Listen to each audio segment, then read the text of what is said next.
دیکھیں رمضان کا بنیادی مقصد سمجھنا چاہیے. قرآن مجید نے رمضان کا مقصد یہ بیان کیا ہے کہ تم پہ روزے فرض کیے گئے ہیں لعلکم تتقون، تاکہ تمہارے اندر تقوی پیدا ہو جائے. تقوی کا مطلب تم سے گناہ چھوٹ جائیں، یعنی کبیرہ گناہ. تو پہلے تو یہ نیت کریں کہ یہ رمضان کے ہم روزے رکھیں گے، تراویح پڑھیں گے تاکہ ہم سے گناہ چھوٹ جائیں. تو گناہوں کی لسٹ بنا لیں. کسی کو بد نظری کی عادت ہے، کسی کو انٹرنیٹ پر فحش فلمیں دیکھنے کی عادت ہے، کوئی اپنے والدین سے بدتمیزی کرتا ہے، کوئی بیوی کے حقوق ادا نہیں کر رہا، عورت شوہر سے بدتمیزی کر رہی ہے، کوئی اپنے اولاد کو ٹائم نہیں دے رہا، کسی نے وراثت تقسیم نہیں کی، اپنے نابالغ چھوٹے بہن بھائیوں کی وراثت پہ قبضہ کر کے بیٹھا ہوا ہے، کوئی سود کھا رہا ہے، کوئی حرام آمدن کر رہا ہے. تو جتنے گناہ ہیں، آپ کی داڑھی کاٹنا بھی کبیرہ گناہ ہے، کوئی نماز کا پابند نہیں ہے، تو یہ سارے، کوئی خدا نخواستہ زنا کرتا ہے، کوئی شراب پیتا ہے، سارے گناہوں کی لسٹ بنا لیں اور اللہ سے دعا مانگے. ان لسٹ کو سامنے رکھ کر، اللہ اس رمضان میں مجھے ان گناہوں سے تو بچنے کی توفیق عطا فرما اور پکی توبہ کی توفیق عطا فرما. تو آہستہ آہستہ پھر اللہ سے مانگیں، پھر راتوں کو اٹھیں، روزے رکھیں. انشاءاللہ اللہ کی محبت کی چنگاری پیدا ہوگی اور آہستہ آہستہ یہ گناہ آپ کی زندگی سے ختم ہونا شروع ہو جائیں گے. یہ فائدہ ہوگا، اللہ کا وعدہ ہے، کیونکہ اللہ نے کہا ہے روزہ فرض اس لیے کیا ہے کہ تمہارے اندر تقوی پیدا ہو جائے. یہ کام کریں گے تو اصلاح انشاءاللہ ہو جائے گی، اور اگر پوری نہیں بھی ہوئی تو 50% ہو جائے گی، 50% اگلے رمضان میں ہو جائے گی. لیکن اگر نیت ہی نہیں ہے گناہ چھوڑنے کی تو بھائی پھر تو سینکڑوں رمضان آتے رہے تو کیا فائدہ، گناہ نہیں چھوٹتے پھر اس سے. تو حدیث میں آتا ہے بہت سے روزے دار ایسے ہیں جن کو روزے میں بھوک پیاس کے علاوہ کچھ بھی حاصل نہیں ہوتا. بہت سے راتوں کو جاگنے والے ایسے ہیں جن کو سوائے نیند خراب کرنے کے کچھ بھی حاصل نہیں ہوتا. مطلب یہی ہے کہ تہجد کا ثواب تو مل جائے گا، روزے کا ثواب بھی مل جائے گا، لیکن جو مقصد ہے وہ حاصل نہیں ہوگا. مقصد ہے گناہوں سے توبہ کرنا. اس لیے یہ کریں، گناہوں کو اپنی فہرست سے آہستہ آہستہ نکالنے کی کوشش کریں، اپنی زندگی کی فہرست سے. رمضان میں ذخیرہ اندوزی کرنا، رمضان میں ذخیرہ اندوزی کر کے قیمتیں بڑھا دی جاتی ہیں، اس کا کیا وبال ہے. اگر کوئی چیز مارکیٹ میں شارٹ چل رہی ہے، کھانے پینے کی چیز ہے، لوگوں کو مل نہیں رہی، تو اس میں ذخیرہ اندوزی حرام ہے، وہ غلط چیز ہے. لیکن اگر وہ اویلیبل ہے مارکیٹ میں، یہاں سے نہیں ملے گا تو وہاں سے مل جائے گا، تو پھر اگر کوئی تاجر روک لیتا ہے کہ جی میں بعد میں بیچوں گا تو ٹھیک ہے، اس میں کوئی گناہ نہیں ہے. ایسی ذخیرہ اندوزی جس سے لوگوں کو نقصان پہنچ رہا ہو، ان کی بیسک ضرورتیں ہی پوری نہ ہو رہی ہیں، وہ حرام ہے. رمضان میں اصلاح نفس کا طریقہ، رمضان المبارک میں انسان کی اصلاح کا کیا طریقہ ہونا چاہیے. محمد سفیان، یہ تو شرعی مسئلہ نہیں ہے، یہ تو آپ نے پورا واعظ و نصیحت کی باتیں پوچھنا شروع کر دی سفیان بھائی. باقی اصلاح کا طریقہ یہی ہونا چاہیے کہ ایک لسٹ بنائیں گناہوں کی رمضان سے پہلے. ابھی تو رمضان شروع نہیں ہوا نا، تو آپ لسٹ بنا دیں کہ میرے اندر یہ گناہ ہے، میں رمضان میں سارے گناہ سے انشاءاللہ توبہ کروں گا. اور روزے بھی پڑھیں، روزے بھی رکھیں، تراویح بھی پڑھیں، تہجد بھی پڑھیں، دعائیں بھی مانگیں، اسی نیت کے ساتھ کہ اللہ میں نے اپنی زندگی چینج کرنی ہے. تو اس سے انشاءاللہ آپ کے گناہ بھی چھوٹیں گے. کیا روزے سے تمام گناہ معاف ہو جاتے ہیں؟ کیا رمضان میں روزہ رکھنے سے کبیرہ گناہ بھی معاف ہو جاتے ہیں؟ سیف اللہ صاحب پاک پتن سے دیکھیں، کبیرہ گناہوں کا اصول یہ ہے کہ جب تک توبہ نہ کی جائے وہ معاف نہیں ہوتے. اس لیے رمضان میں عام طور پہ کبیرہ گناہوں سے توبہ کی توفیق مل جاتی ہے. اس لیے کہا جاتا ہے کہ رمضان میں سارے صغیرہ کبیرہ گناہ معاف ہو جاتے ہیں.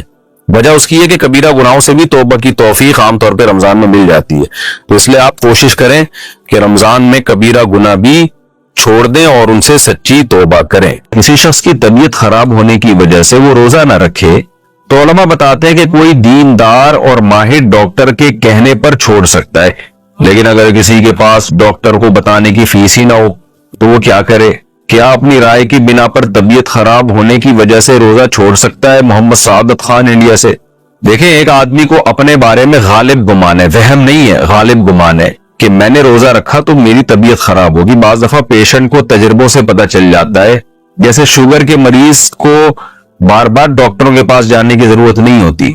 شوگر کے پیشنٹ کو پتا ہوتا ہے کہ میری طبیعت کب خراب ہوگی اور کب مجھے چینی کھانی ہے اور کب مجھے چینی سے اوائڈ کرنا ہے. اس کو اپنے تجربے سے بھی اگر اندازہ ہو گیا تو پھر اس کو ڈاکٹر کے پاس جانے کی ضرورت نہیں ہے، خود فیصلہ کر سکتا ہے. لیکن بعض بیماریاں ایسی ہوتی ہیں اس میں آپ کی رائے کا اعتبار نہیں ہوتا.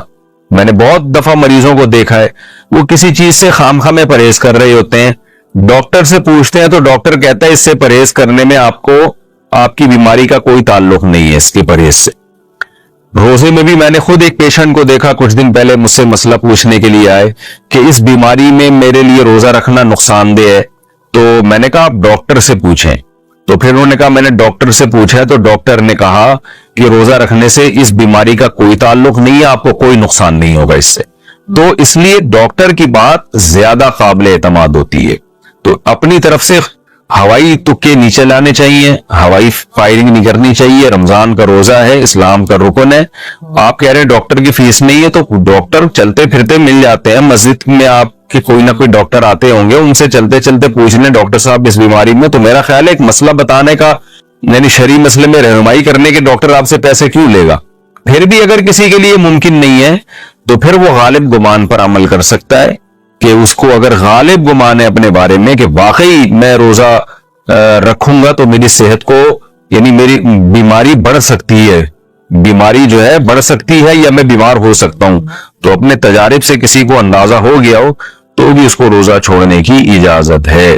روزے میں ناک میں وکس استعمال کرنا، زکام کی صورت میں ناک میں وکس استعمال کرنا کیسا ہے؟ کیا اس سے روزہ خراب ہوگا؟ کیونکہ اس کی خوشبو کافی تیز ہوتی ہے۔ بصیر کاکڑ شارجہ سے، دیکھیں تیز خوشبو سونگھنے سے روزہ نہیں ٹوٹتا، ایسی چیز سونگھنے سے روزہ ٹوٹتا ہے جس کے ذرات آپ کے حلق میں جا رہے ہو۔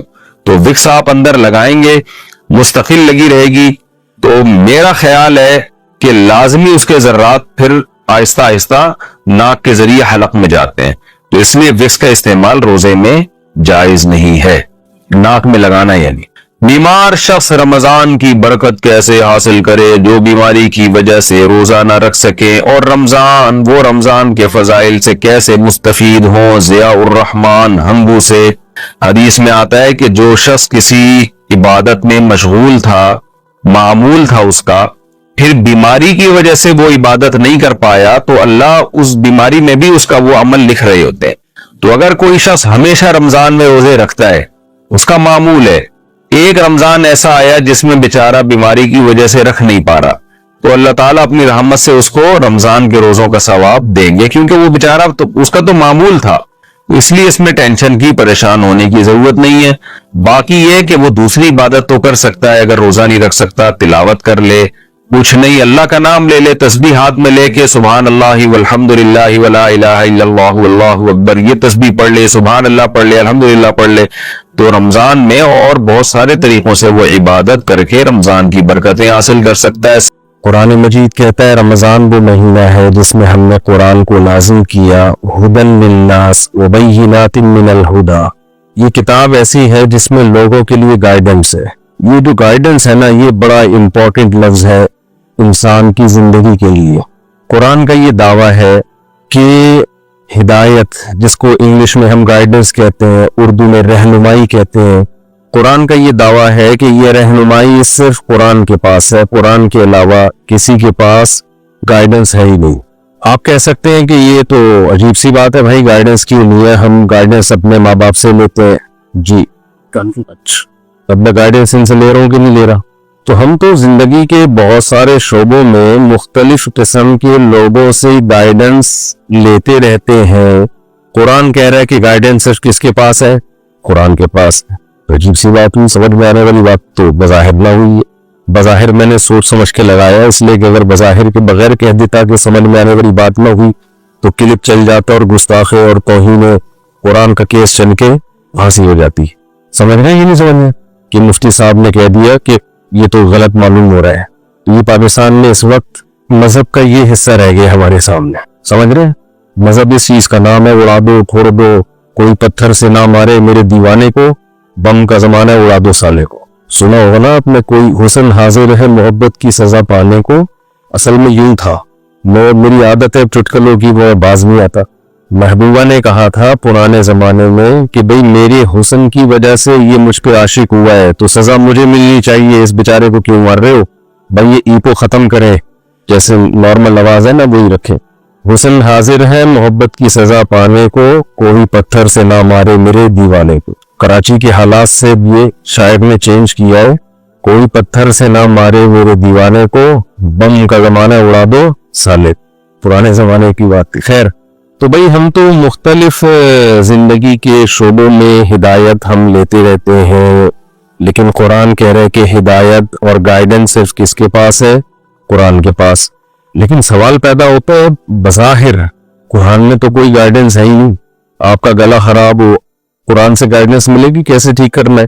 جواب، اگر آپ ابھی تو ٹھیک ہے نا، گلا خراب تو نہیں ہے، تو جواب دینے مجھے بھائی سب کا گلا خراب ہے تو جواب نہ دیں، اگر گلا صحیح ہے تو جواب دینے۔ ہمیں قرآن سے پتہ چلتا ہے گلا کیسے ٹھیک ہوتا ہے؟ نہیں۔ اگر قرآن سے پتہ چلتا ہوتا گلا کیسے ٹھیک ہوتا ہے تو میڈیکل کالجز میں قرآن پڑھایا جاتا۔ کیا خیال ہے؟ ENT اسپیشلسٹ بیٹھے ہوئے ہیں نا، کہاں گئے وہ؟ صحیح گئے پیچھے، وہ کھڑے ہوئے، کہاں چلے گئے؟ تو آپ کی کڈنی میں کوئی مسئلہ ہے، کڈنی کو کیسے ٹھیک رکھنا ہے، ہم نے یہ گائیڈنس ہمیں ملتی ہے قرآن سے؟ نہیں ملتی۔ اگر ملتی تو گورا اپنی یونیورسٹیوں میں کیا پڑھاتا؟ قرآن پڑھاتا۔ پیسے آپ نے کیسے کمانے ہیں، یہ گائیڈنس ہمیں ملتی ہے قرآن سے؟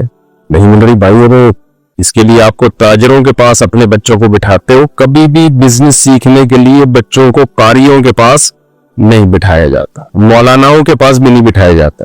لوگ مجھ سے پوچھ رہے ہوتے ہیں مفتی صاحب بزنس کا طریقہ بتا دیں، تو میں کہتا ہوں بھائی میں کوئی طریقہ بتا دیتا تو میں خود نہیں کر لیتا، ہم تو خود دوسروں پہ اعتماد کرتے ہیں بزنس کے معاملے میں۔ ہاں یہ ضرور بتا دیتا ہوں کہ کروڑوں میں کوئی ایک آدھ ہوتا ہے جس پہ اعتماد کیا جا سکے۔ تو ہم تو دیکھتے ہیں کہ ہمیں قرآن سے نہیں پتہ چل رہا، بھائی پیٹ خراب ہو جائے تو یہ گائیڈنس ہمیں نہیں مل رہی، سر میں درد ہو تو یہ گائیڈنس ہمیں نہیں مل رہی، بائک چلانے کا طریقہ نہیں مل رہا، گاڑی خراب ہو جائے تو انجن ٹھیک کرنے، تو قرآن کہہ رہا ہے گائیڈنس کس کے پاس ہے؟ قرآن کے پاس ہے۔ تو عجیب سی بات لگ رہی ہے یہ۔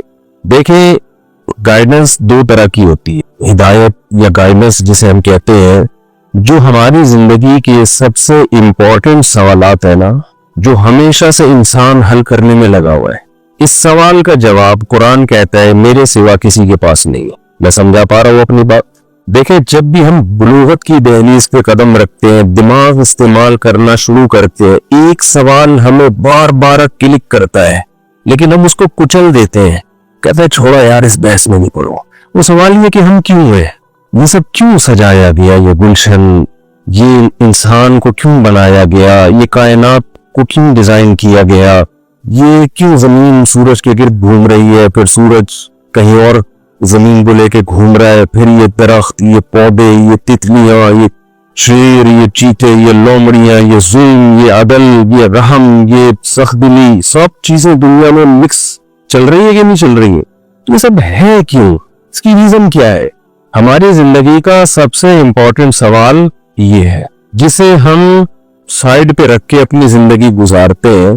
سائیڈ پہ رکھنا اس لیے ضروری ہے کہ لائف کو انجوائے پوری طریقے سے انسان جب ہی کر سکتا ہے جب اس سوال میں پڑھنے کی ٹینشن نہ لے۔ وہ اگر آپ اس سوال کے جواب میں پڑھنے کی ٹینشن لیں گے تو بہت ساری پیچیدگیاں پھر زندگی میں کھڑی ہو جائیں گی کہ ہم کیوں ہیں۔ یہ سوال جو ہے نا، میں آسان سی مثال سے بات سمجھاتا ہوں۔ آپ کو کسی کمپنی نے پروجیکٹ دے کے امریکہ بھیجا بزنس کلاس میں، اس میں کچھ ڈاکٹرز بھی تھے، کچھ انجینئرز تھے، وہاں ایک بلڈنگ بنانی تھی۔ ڈاکٹروں کا کام یہ تھا کہ یہاں جو بیمار ہو جائیں گے تو وہ ٹھیک کرنا ہے آپ نے ان کو، جو سول انجینئر تھے میپ بنانا ہے، کچھ دوسرے انجینئر تھے انہوں نے یہ کرنا ہے وہ کرنا ہے، پورا پروجیکٹ دے کے پوری تیاری کر کے، اور پیسے ویسے بھی آپ کی پینٹ میں ڈال دیے کہ وہاں کھاؤ پیو کوئی ٹینشن نہ ہو۔ کام آپ کا کیا ہوگا؟